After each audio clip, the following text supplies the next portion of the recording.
మనం ఏమిటో మనకు తెలుసు. ఆత్మవిశ్వాసం చాలా ముఖ్యం. ఆ విశ్వాసంతో నువ్వు ముందుకు దూసుకెడితే ప్రకేళికలన్ పగిలింపరమ్మికన్ అన్ని రకాల పజిల్స్ ప్రకేళికలన్నింటినీ ఛేదించుకుని మనం ముందుకు వెళ్ళగలం ఖచ్చితంగా. అటువంటి ధైర్యం రాష్ట్ర ప్రభుత్వాధినేతకి ఇప్పటికీ ఉంది.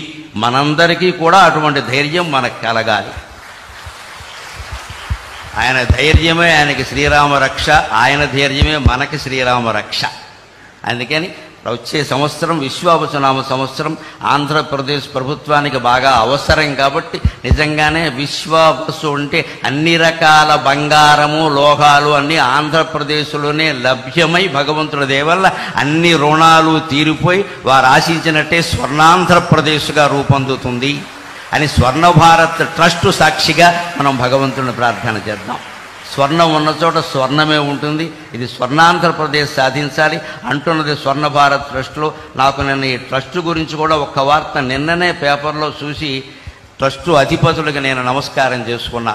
14 ఏళ్ల క్రితం బొంబాయిలో తప్పిపోయినటువంటి ఒక కుర్రాన్ని ఈ ట్రస్టు వారు చేరదీసి 14 ఏళ్ల పాటు విద్యాబుద్ధులు చెప్పించి వాళ్ళకి జీవితానికి అవసరమైన వృత్తులన్నీ నేర్పి మళ్ళీ బొంబాయి తీసుకెళ్ళి ఎక్కడ పనిచేశాడో అక్కడి నుంచి వాళ్ళ తల్లిదండ్రుల వివరాలన్నీ తెలుసుకుని వాళ్ళని పిలిపించి వాళ్ళకి మొత్తం మీద ఆ అబ్బాయిని అప్పగించారండి. నిన్న పేపర్లో చూశాను. అందుకని మా అమ్మాయి ఇలాంటిదైనా దీప గారిని నేను ఆశీర్వదిస్తూ ఉన్నాను. నిజంగా ఇంత ట్రస్టు నడుపుతూ ఇంతటి మంచి కార్యక్రమాలు చేస్తూ నేను చూసి ఈ ట్రస్టు ఇంత గొప్పదా, దీనిగా నేను వెళ్ళబోతున్నదని నేను చాలా సంతోషించాను. నిజంగా దీన్ని ఆదర్శంగా తీసుకుని మనం స్వర్ణాంధ్రప్రదేశ్ నిర్మాణానికి ఎంత చేయాలో అంతా చేద్దాం. ప్రభుత్వానికి పూర్తిగా సహకరిద్దాం అన్ని విధాల. ముందు ఒక్క విజ్ఞప్తి, ప్రభుత్వానికి కట్టవలసిన పన్నులన్నీ రూపాయి ఎగ్గొట్టకుండా కట్టేద్దాం. అది చాలు, ఇంకేమంటారు.